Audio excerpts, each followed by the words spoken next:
ఒంగోలు పట్టణం సంబంధించి ఎప్పటి నుంచో ఎదురు చూస్తున్నటువంటి ఇళ్ల పట్టాల విషయం మరి ఒక కొలిక్కి రావటం, దానికి సంబంధించి మేము మొదటి నుంచి చెప్తున్నాం 25,000 మందికి పట్టాలు ఇస్తామని చెప్పడం జరిగింది. దాని ప్రకారమే 231 కోట్ల రూపాయలు మరి ఇళ్ల స్థలాలకు కానీ ఈ రోడ్డు డెవలప్మెంట్ కానీ ఇవ్వటం జరిగింది. 231 కోట్ల రూపాయలు మరి కలెక్టర్ గారి అకౌంట్లో రావటం, మరి ఇప్పుడు దీనికి సంబంధించినటువంటి రైతులు ఎవరైతే ఉన్నారో ఈ మల్లేశ్వరపురం అగ్రహారం సంబంధించినటువంటి రైతులు అందరికి కూడా దాదాపు ఒక 80% ఆఫ్ రైతులకి ఆల్రెడీ డబ్బులు వేయటం జరిగింది.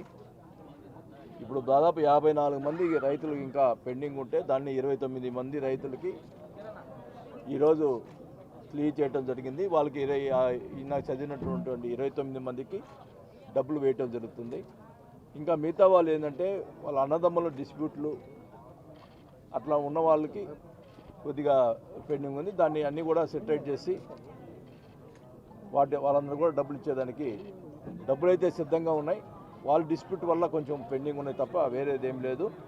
వాళ్ళకి ఎవరికైతే కరెక్టో వాళ్ళకి డబ్బులు ఇవ్వటం జరుగుతుందని కూడా తెలియజేసుకుంటా ఉన్నాం. ఒకటే చెప్తా ఉన్నాం, అధికారులకి ఫుల్ ఫ్రీడమ్ ఇవ్వటం జరిగింది. నిష్పక్షపాతంగా ఎవరికైతే ల్యాండ్ ఎవరిదుందో వాళ్ళకి ఇవ్వమని చెప్పడం జరిగింది తప్ప వేరే ఎక్కడ కూడా డిస్ప్యూట్ లేదు.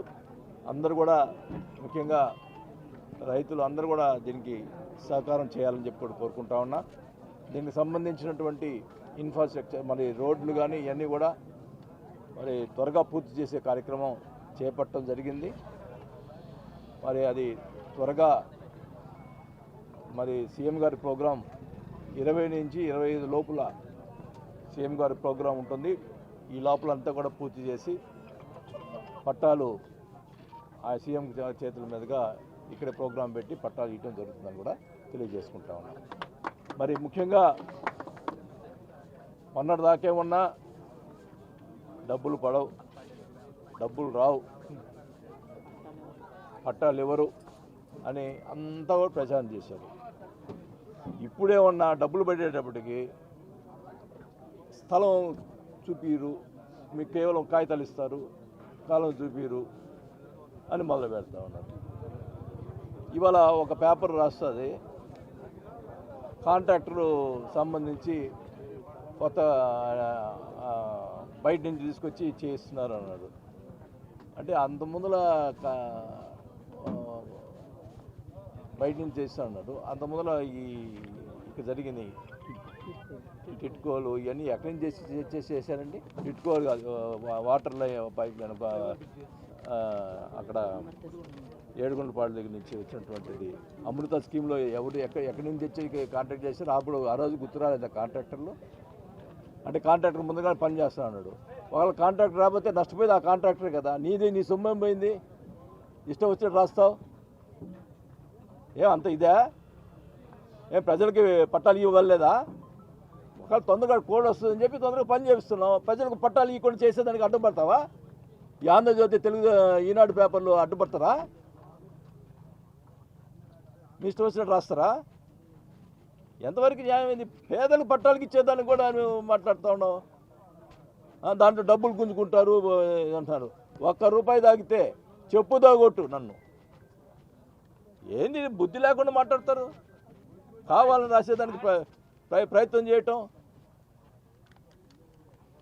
ఏదొచ్చినా కూడా నేను ఒకటే చెప్తున్నా, కరెక్ట్గా నిష్పక్షపాతంగా ఎక్కడ కూడా అధికారులను అడగండి. నేను అసలు ఈరోజే ఎంటర్ అయ్యా. ఈరోజు అసలు పొలం ఎక్కడ తీసుకున్నారో ఎక్కడ లేదో కూడా నాకు తెలియదు. ఈరోజు తప్పితే ఎప్పుడన్నా వచ్చానో ఎవరైనా చెప్పనండి. మేమన్నా రైతులు మాట్లాడతా వాళ్ళు ఎట్లా పెడితే అటు మాట్లాడుతున్నారు.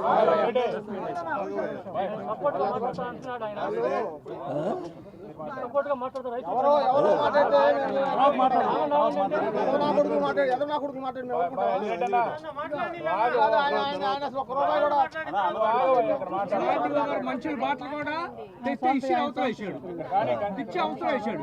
నేను మంచులు తాగేది ఏందన్నాడు, ఈ మంచులు నేను తాగనన్నాడు. ఎవరు తీసుకున్నారు అసలు డబ్బులు? రైతులతో మాట్లాడి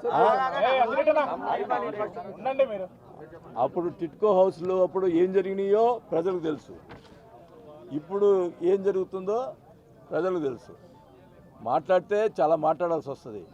ఒకటే చెప్తున్నా, ప్రజల్ని పేపర్లు అడ్డం పెట్టుకొని ఇష్టం వచ్చినట్టుగా రాసి ఏదో రకంగా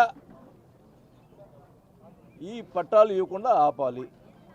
ఇది తప్పితే వాళ్ళకి వేరే ఇదే లేదు. ఎన్ని నేను ఒకటే చెప్పా ఆ రోజు, పట్టాలు ఇవ్వకపోతే పోటీ చేయదని చెప్పా.